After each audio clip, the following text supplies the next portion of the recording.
अस्सलाम वालेकुम नाज़रीन, मैं आप सबकी मेज़बान Samira Khan. Crime 100 TV news India channel में आप सबका खैर मकदम है। आइए नजर डालते हैं आज की ताज़ा खबर पर।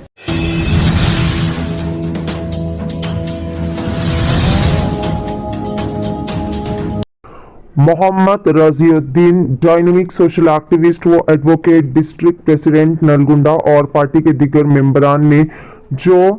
जुमला 6 अफराद पर मार्च 2024 को नलगुंडा जिला के minister for roads and buildings Komatireddy Venkat Reddy ने अपने ओहदे का गलत इस्तेमाल उठाते हुए पुलिस वन टाउन में एक झूठा केस क्राइम नंबर से दर्ज करवाया था, उसके बाद नकीब मिल्लत अलहाज बैरिस्टर असदुद्दीन ओवैसी की हिदायत पर सदर मजलिस ने हाई कोर्ट ऑफ तेलंगाना में रिट पिटीशन क्रिमिनल पिटीशन दायर की थी। ऑनरेबल जस्टिस सुजना ने और इनकी बेंच ने इसका फैसला सुनाया और वो केस को झूठा करार देते हुए इन्हें जीत दर्ज की, जिसके बाद मोहम्मद रज़ीउद्दीन और दीगर को ढेर सारी मुबारकबादें भी पेश की। इस खुशी के मौके पर अबू बकर बिन अब्दुल्ला साहब ने एडवोकेट रज़ीउद्दीन साहब और इनकी टीम को बेहतरीन तरीके से तहनीत पेश करते हुए गुलपोशी और शालपोशी की और इन्हें बेहतरीन तरीके से मुबारकबादें भी पेश की। अस्सलाम वालेकुम वरहमतुल्लाहि वबरकातुहू। बिरादरान मिल्लत इस्लामिया, मैं मोहम्मद रज़ीउद्दीन एडवोकेट सदर मजलिस ज़िला नलगुंडा और मेरे साथ सीनियर लीडर गौस मोहम्मद साहब और स्ट्रॉन्गेस्ट यूथ लीडर अशरफ साहब, यहाँ पे आज हम लोग हाई कोर्ट ऑफ तेलंगाना में हाज़िर हुए और हमारी हाज़िरी की एक ख़ास मकसद है, वो ये है कि मुस्लिम लीडरशिप और मुस्लिम क़ियादत को और जो मुस्लिम कम्युनिटी के गुर्बत भरे लोगों की खिदमत में अपने आप की ज़िंदगी को जुटाने वाले हम जैसे कुल हिंद मजलिस इत्तेहादुल मुस्लिमीन के जितने भी लीडर आज दिन ब दिन जो खिदमत कर रहे हैं, उसको देखकर हासिदीन अपने हसद का नापाक साजिशें रचाते हुए हमारी जमात के जितने भी लीडर्स हैं अजलाओं में, डिस्ट्रिक्ट्स में ख़ास तौर पे एक गलत और झूठे केसों में मुलविस किया जा रहा है। और इसमें ये कोई शरपसंद लोग और ये कोई तासुब भरी पार्टी के नहीं। अफसोस की बात ये है कि कांग्रेस पार्टी जो सेक्युलर पार्टी बताती है अपने आप को, कांग्रेस पार्टी का एक लीडर, एक मिनिस्टर जिसका नाम कोमटिरेड्डी वेंकट रेड्डी है, जो R&B मिनिस्टर है नलगुंडे का, उन्होंने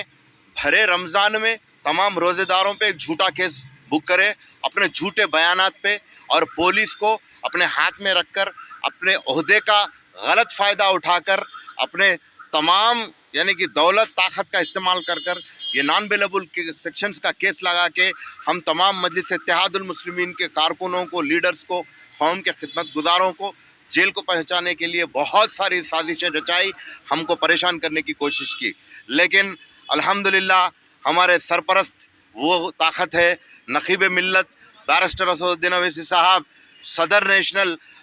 कुल हिंद मजलिस इत्तेहादुल मुस्लिमीन और member of parliament Nalgonda Hyderabad, जिन्होंने अपने हिदायत से मुझे मशवरा दिया कि ऑनरेबल हाई कोर्ट में क्वाश पिटीशन डालो और ये फॉल्स केस को जहाँ तक भी हो सके क़ानूनी मदद से इसको यानी कि खारिज करवा दो। उनके मशवरे के बाद हमने ऑनरेबल हाई कोर्ट में अप्रोच किया और क्रिमिनल पिटीशन नंबर 8769 ऑफ 2024 के तहत हमारा क्वाश पिटीशन यहाँ पे अंडर सेक्शन 482 यहाँ पे दर्ज हुआ। उसके बाद ऑनरेबल जस्टिस सुजना मैडम की बेंच पे इसकी एक यानी कि लंबी कार्रवाई हुई, बहुत सारे बार सुनवाई हुई, दो तरफा सुनवाई हुई और पूरे यानी कि एविडेंसेस को ऑन रिकॉर्ड को देखकर मद्देनज़र रखकर ये अदालत, यहाँ की honourable high court justice Sujana madam ने ये नतीजे पे पहुँचे कि ये बिल्कुल फॉल्स केस हुआ है और ये फॉल्स केस को बिल्कुल ग्रेव अब्यूज़ ऑफ लॉ का मेंशन किए हैं ऑनरेबल मैंने जस्टिस मैडम ने। उन्होंने बाज़ाब्ता ये कहा कि इस तरह का ग्रेव अब्यूज़ ऑफ लॉ को हम बिल्कुल यानी कि कबूल नहीं करेंगे, लिहाजा ये मासूम लोगों के ऊपर जो झूठा केस बुक हुआ है बराबर इसको खारिज करना ज़रूरी है। इसके तहत हमारे हक़ में आज फ़ैसला आया और कुल हिंद मजलिस इत्तेहादुल मुस्लिमीन की जीत हुई, हक़ की जीत हुई, इंसाफ की जीत हुई और ये ये लोग जो तासुब भरा मिजाज रखकर सेक्युलर पार्टी में रहकर जो मुस्लिम क़यादत को दबाने की कोशिश कर रहे हैं, उनकी शिकस्त हुई, उनकी हार हुई। मिनिस्टर कोमटिरेड्डी वेंकट रेड्डी की हार। यहाँ पे आज हम हाई कोर्ट से अपनी आवाज़ से तमाम अवाम उन्नास को पैगाम देते हैं और हर किसी को ये मशवरा देते हैं कि जहाँ कहीं भी अगर गलत केस, झूठा केसेस अगर आप लोग पे बुक हुआ तो बिल्कुल उसको 5-6 साल तक कोर्टों में लेकर मत फिरिए, अपना वक्त को बर्बाद मत करिए। हॉनरेबल हाई कोर्ट को आइए, यहाँ पे क्वाश पिटिशन का जो तरीक़ा है, जो प्रोसीजर है, वो प्रोसीजर के तहत अपने अच्छे वकील के ज़रिए यहाँ पे करने के लिए बाज़ाब्ता कुल हिंद मजलिस इत्तेहादुल मुस्लिमीन की हमारी वकलाओं की टीम भी जो है सो सपोर्ट करेंगी। बराबर यहाँ पे हम लोग क़ानूनी मदद से जीत कर, लड़कर जीत हासिल करना और उसके ज़रिए फिर कौम की खिदमत में जुटना, ये हमारे सामने अहम फरीज़ा है। क्योंकि आने वाले दौर में ये तालीम याफ्ता लोगों को इस तरह के झूठे केसों में डराकर, उनकी ज़िंदगियों से खिलवाड़ कर कर उनको सियासी मैदान से हटाने की नापाक साजिशें चल रही हैं, जबकि तालीम याफ्ता लोग मुस्लिम क़यादत में रहकर कौम की खिदमत और गुरबाओं की खिदमत, ये पसमानंदा लोगों की खिदमत और गैर तालीम याफ्ता लोगों की, लेबरों की खिदमत, हर एक की खिदमत करने के मकसद से हमको सियासी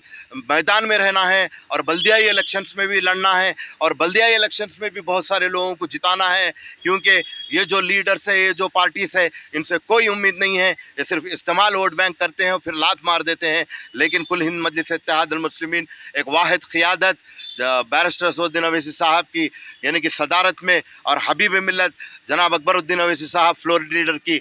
क़यादत में तेलंगाना असेंबली में मुस्लिम तबके के लिए जितने भी अमेंडमेंट्स, जितने भी बहुत सारे डेवलपमेंट्स, क़वानीन और ड्रैकोनियन क़ानून के ख़िलाफ़ लड़ने की जो मुहिम चलाई जा रही है, वो कोई दूसरी